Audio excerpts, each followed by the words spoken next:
Well, good evening and welcome to the Virtual Women's Club for TWC Meets the Artist. My name is Augusta Supple and I'd like to begin by acknowledging that this evening we're all meeting on Aboriginal lands. I'm calling in from the land of the Gadigal people of the Eora Nation, right here in the actual Women's Club, which is why there's I'm not sure if you can see, but there's a grandfather clock behind me. That's how you really know that I'm in the club. I would like to acknowledge that the traditional custodians, the elders, past, present, and those emerging, have always had a connection to and a care of country for more than 60,000 years. I acknowledge that this deep connection to the waterways, to the land, the birds, the animals, and the plants are celebrated through practices of culture, through song, in dance, and through storytelling. I acknowledge that this country was never ceded and that this always was and always will be Aboriginal land. Welcome to the very last week of October's TWC Meets the Artist series. I'd like to thank all of you, to all of the Women's Club members and guests for joining us online to celebrate women in the arts. Through the Meet the Artist series, we hope that you find inspiration and appreciation for some of our leading arts and cultural thinkers, performers and makers. Some you might know, some you think you might know, and others you might discover. Tonight, we continue the week featuring some of the performers from the Women in Music series, which was hosted at the Women's Club in partnership with the Sydney Conservatorium of Music and Limelight magazine. Tonight, we speak to the incredible trumpet player, Bernice Tessera. And just a reminder, there is a Q&A function. Please feel free to ask any questions of Bernice or to make any comments as we go along, and I'll get to them if we have time. But without further ado, good evening and welcome, Bernice. Hi, it's good to be here. Thank you for that warm introduction. It's my absolute pleasure. Look, Bernice, I have to say, last time we saw each other, I think it was in the flesh, and you were you? Yes, you were playing here at the Women's Club. You were kind of asked to come in, and all I knew at that stage really was that we wanted to have female musicians in the club to perform, and you brought two of your friends with you to perform at one of the Friday events. So it's been a while since I've seen you, and we actually haven't had a chance to sit down and have a chat before, because usually you're on stage and performing. So now that we don't have your trumpet in your mouth or on your mouth, I should say, on your lips, we actually get to have a bit of a chat about a few things that inspire you and that have really informed your practice as a musician. I'm wondering if you can start us off and paint a bit of a picture about how did you come to where you are today? Where did it all begin, really? That's a very huge question. Probably started around about 12 years ago. I went through a pretty natural progression of going through band programs. So I picked the trumpet when I was 9 because my arms were too short for trombone, and I found bass guitar a little bit boring. So that's that story. So I went through the progression of concert bands in primary school, and then when I reached high school, I was fortunate enough to be in a school which coincidentally had a very, very good music program.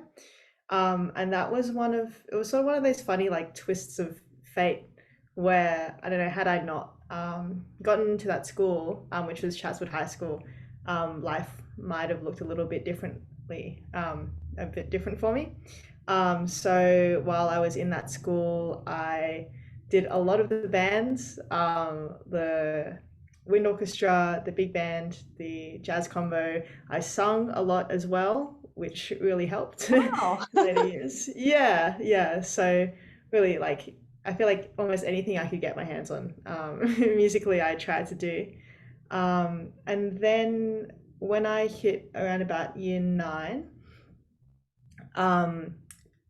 my trumpet tutor at the time, Ellen Kirkwood, another prominent woman trumpeter on the Sydney scene, She recommended that I should go and do these young women jazz workshops, which were run by SEMA. So I did that for 2 years in a row. And in the final year when I did that, I sort of decided to pursue music and do a music degree, and here I am. You make that sound so simple that you just sort of did a music degree and then here you are. But there's also many components to getting into the con as well. So there's also probably those choices that you had to make at some stage, you know, about do you pursue maybe, I don't know, being a lawyer, or do you pursue being a musician? Did you ever have one of those sort of weighing up moments, or was it always, that's it, I know what I'm going to do, I'm going to become a musician? I always find that that is an interesting question. I remember reading an article by Mike Nock, the pianist, and he mentioned how like choosing to pursue music, like in for some people it's sort of like a higher calling. And I'm not sure if I would exactly describe it as that just yet, but I remember getting to the end of year 12, and sort of looking at what I wanted to do for uni and realizing, oh, it's sort of just music, isn't it? Like I didn't keep a lot of options open, but I think I kept the right one open, if that makes sense. Oh, that's a very quotable thing to say, I think. That's definitely something that should appear on a back of a CD cover. So as far as that sort of choice to the obvious and the best choice to move forward and with your music, you said that you did a little bit of singing when you were at school. Was it always going to be the trumpet, like, or was there an option to pursue some of the other instruments, or maybe even your voice? Um, I feel like singing's definitely a tool that I've used. Like I don't know, I definitely wouldn't rule it out just yet. And it's also something that I really, really enjoy doing. So yeah, it's definitely something that's helped. I don't know if I would have gone down the way of the vocalist, but it's still very early days, so we'll see what Well, happens. you can kind of do both. You know, Vince Jones has kind of done both, which kind of brings me to before you came to play at the Women's Club, you were a part of the Sydney International Jazz Festival, which is held at the Con. Can you tell us a little bit about what that day was like for you, and what were the kind of pieces that you were involved in? Sure. That was a very busy day. It was funny because I like almost did not remember it until you brought it up. Um, so I was part of, I think it was two ensembles that day. One of them was a nonet, so a nine-piece ensemble featuring the saxophonist Michael Griffin, and we are playing music from um, one of Marty Page's albums called, I think it was called Modern Jazz Classics or something like that. It was very fun music, and it's really fun to play with that many people, like not like a big small band. Like normally it's about, I normally play around 5 people or like 17, the band sizes, but one right in the middle was pretty exciting. And then the other gig that I was part of on that day was the Australian National Youth Jazz Orchestra, playing fifth trumpet, which was pretty amazing to be a part of. So that band was made up of musicians from all across Australia. I think the age had to be, I think um, they raised the age to 26 because their debut performance was meant to be last year. Um, so the auditions were all last year, and then we finally got to perform this year.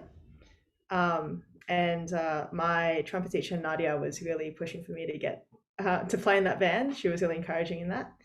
Um, and yeah, we played a set of tunes with um, Will Vincent, one of the world's leading alto saxophonists in jazz.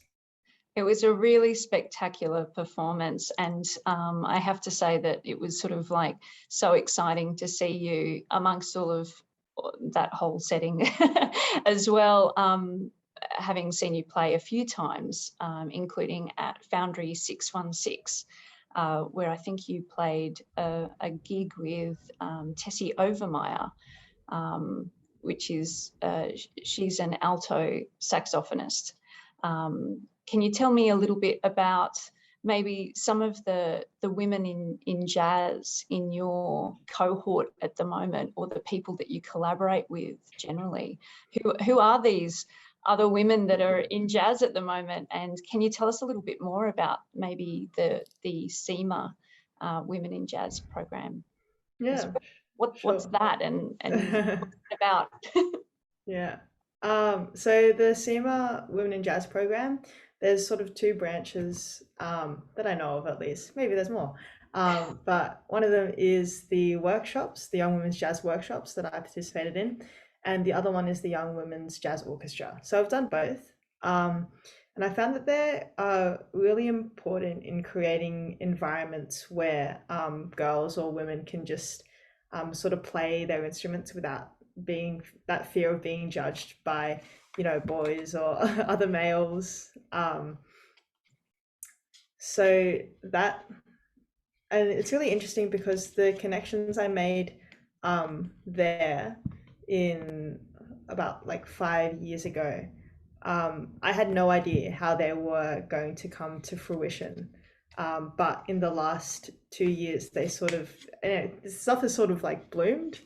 So for example, I played in an ensemble with Kate Richards. So she finished her degree down at the James Morrison Academy a while ago.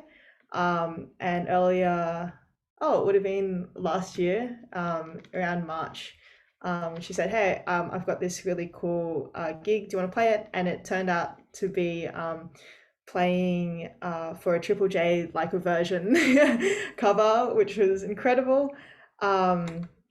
And also out of that experience as well, I think this was towards the end of last year, or maybe towards the start of this year. I'm not really sure. But I get a message from Zoe Hortman, the bassist, and also associated with SEMA, and she asked, "Oh, would you like to play at Mary's Underground?" So, which was also incredible. So it's really interesting to see how that sort of opportunity, that sort of environment turned into more opportunities later on. But also, apart from that, like the experience was very, very encouraging. Mm. And it's sort of that thing that I think there's a bit of a crazy thing in other, I guess, businesses or in other career paths where people say, well, what's your 5-year plan, or what's your strategy of what you're going to do? But it sounds like there's sort of more chance and opportunity that grows chance and more opportunity, and then it grows out of the doing of it, I guess. Yeah, exactly. I just find that like this career seems to be in one part it's sort of like good fortune or chance, or like there's odd little like turns of fate that set you off on different paths. There's another component where it's how hard you work, which is also a big part of it. But then the other part of it is sort of like the help that you get, or like the environment that you're put in and the opportunities that you get. Like I definitely wouldn't be here without, my parents paying for music lessons or driving me to rehearsals and things like that, and supporting me. And I wouldn't be here without the tutors that I've had, the private teachers and like the band directors and all of that. Like there's this whole ecosystem around creating a musician, and when you read a musician's bio, it sounds like they did it all by themselves, when it's really not the case. So to go back to your parents, which is sort of one of the sort of first enabling kind of supporters and clearly fans of yours as well, are they themselves musicians? Are they musically inclined at all? No, they're not, but they are both Filipinos. So I guess that I should explain. So there's like, a huge culture of singing in the Philippines. It's quite funny when when ended up being like good at music, they were like, okay, this is obviously something that she's going to do because she didn't get it from either of us. So And so is your musical sort of, I guess, influences, could you tell us a little bit about that? Because are you one of those jazz musicians who only listens to jazz, or do you stray into other genres? Has there been music playing in your house growing up where you really love a certain type of music, or not? What's the sort of broader, I guess, musical landscape sound like for you? I think once I'd entered the con, like I feel like there's this whole pressure to listen to jazz and like only jazz.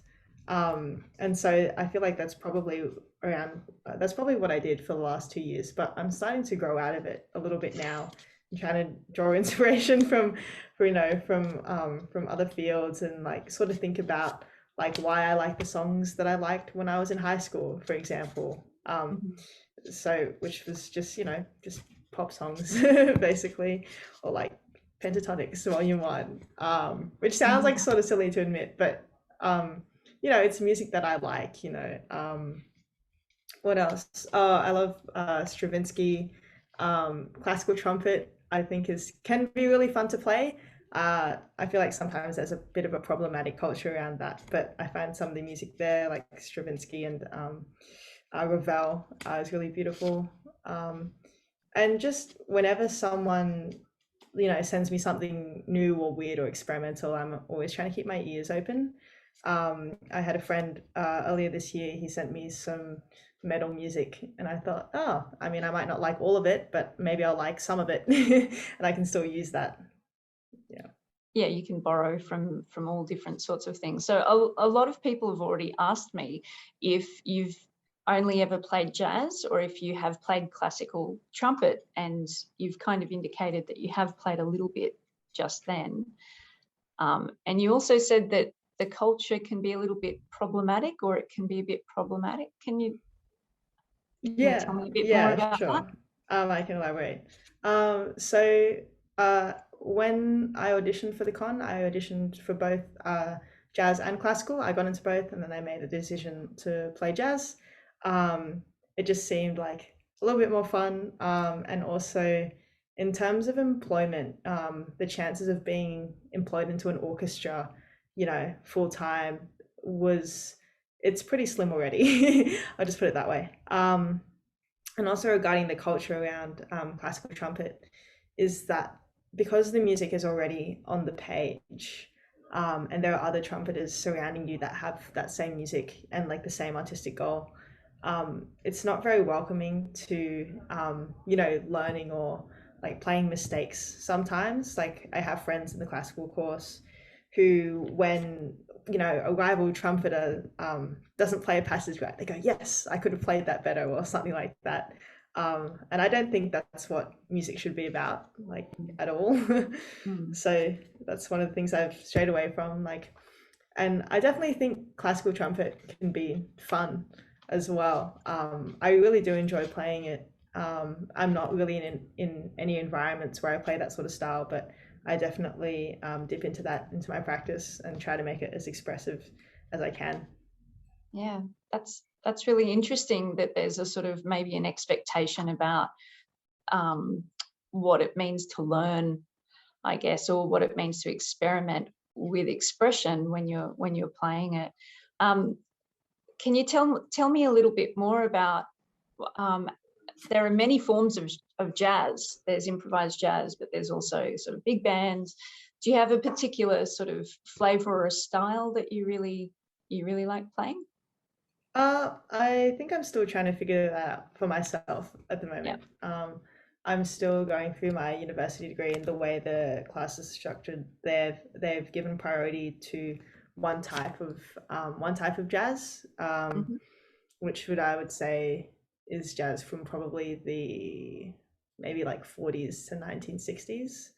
Um, for whatever reason. So I very much play in that style. And it's been interesting trying to learn other styles like Latin or things that are coming through at the moment.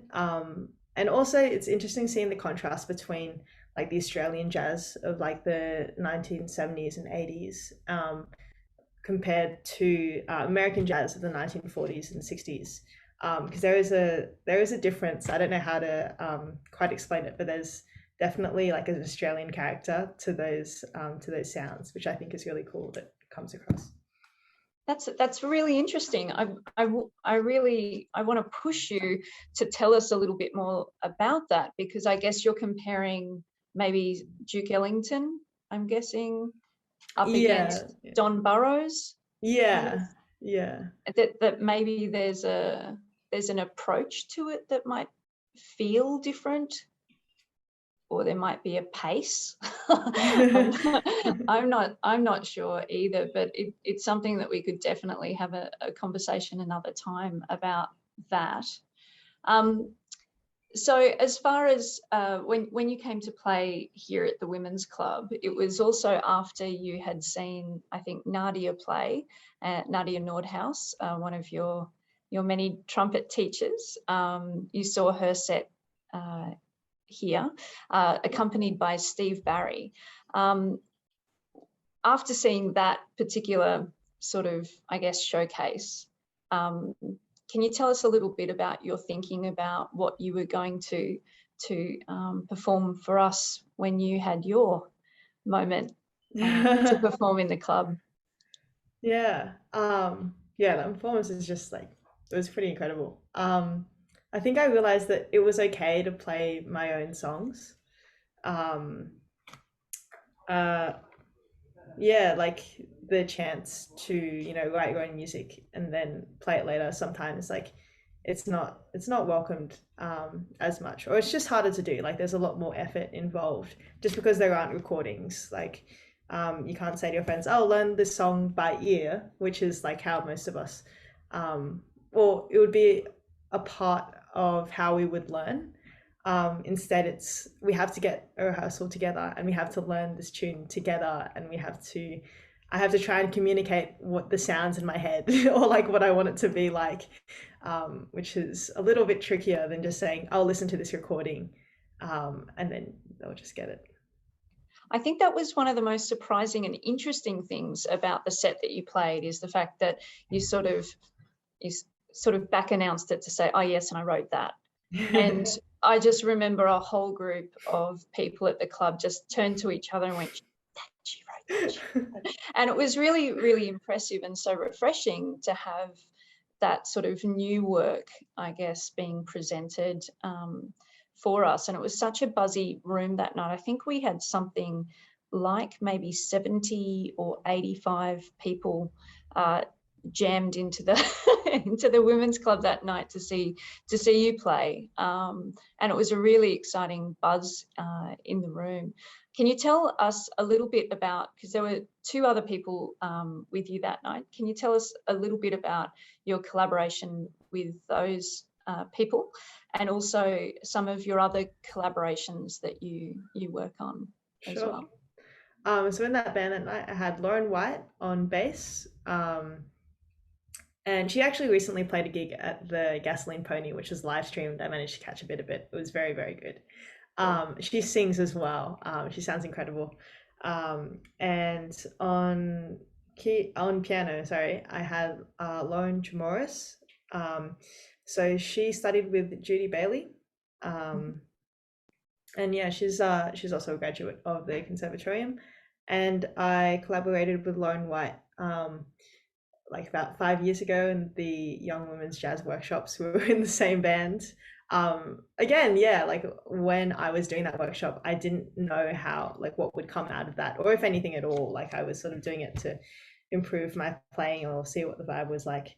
And then it's just like, I was a nice surprise, like 3 years later, to see her, at the conservatorium. Be like, oh, I played with her. A couple other people I collaborate with now. My good friend Tessie Overmeyer. actually my housemate as well. Oh, Yeah, yeah, um, yeah. It's good fun. Sadly, we are the only women in our year in uni. Like we back each other up a lot of the time. You know, sometimes like certain behaviors happen, and we're not sure if it's just in our heads or if it was something that was actually not on, and we sort of talk about it. But yeah, it's really good having her as a musician I can collaborate with. Chloe Kim is also someone I play with. So her nine-piece ensemble Rain Patterns has played a couple of sets at Lazy Bones and also at Johnson Street Jazz.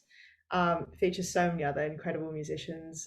Hilary Geddes, Hinano Fujisaki, another one of my good friends. Who else is there? Isabella Morrison, a vocalist. Yeah, they're all very incredible. I'm very lucky to be part of that band.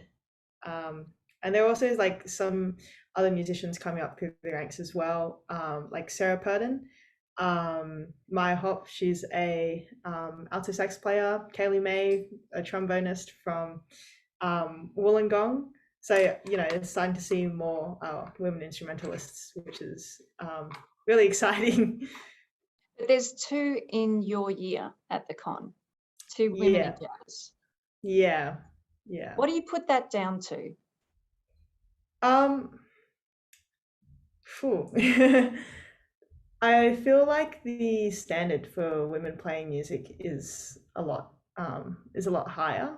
So I you sort of filter out maybe you know other women who don't feel as confident about their ability or think that they're not good enough when they don't play to a certain standard. Um, and like I think Tessie's a great musician. Like I've played some pretty good gigs, and then it's just sad that there are only like two of us. You know, I think a lot of that comes down to band programs in primary, is as early as primary school. Actually, I take a high school big band, early high school. The years are from years 7 to 9. There are two girls in that band compared to the 17 other boys. So it definitely starts very, very, very early. And I remember, you know, in year 8, like being the only female trumpeter in the in the back row of the concert band. Um, and it was weird because like the more I realized I was different, the more I wanted to make it. But I know that it's not like that for everyone, and I don't think that boys are put under the same pressure at all. So yeah. It's a really interesting, I think, question, and I think you know you're incredibly talented, and it's such a pleasure every time we hear you play. If there was something that we could do to support you, regardless of where we live, what would be some ways that we could make sure that women in jazz are better supported and celebrated, do you think, in Australia? I think you know, like doing the research and looking at like what other female musicians have come out of Australia is really important, or even just like on the jazz scene because they are there. Like you just don't see them. You know, for example, going back to the really early days, like um, Lillian Armstrong. Lillian Harden more like it. She wrote like a lot of the tunes that Louis Armstrong would have played, but you don't hear that. You hear that she was his wife. Mm-hmm. Or Mary Lou Williams, a piano player, Melba Liston, a trombone player, Carla Bley, a piano player. Like there, you could come up with a whole list, and I'm pretty sure Nadia has on her website. Um, and yeah, just being like tapped into you know the music that you talk about. I realized that when I was teaching my jazz combo and the big band, looking at the arrangements, and like all of them were by men, and it's that was really hard for me because I was like I need to make this level, and it was really difficult because I felt that I was the only one trying to do that, you know, like making a chart written by women accessible to, you know, age groups like that is difficult because there aren't enough out there already. Like, I feel like more people need to be making a collective effort, not just women musicians. Yeah, it's everyone's problem, isn't it? It's not Yeah. just up for the women Yeah. to solve. Yeah. Look, it's been a fantastic conversation. We've reached time. It goes pretty quickly. Thank you Oh, so wow. much, Bernice, for your wonderful, wonderful thoughts and reflections, and also for your music. I think we're going to be really excited to invite you to the club to have a glass of wine to toast your achievements and your career moving forward. But also, we'd love to have you come and play again for us.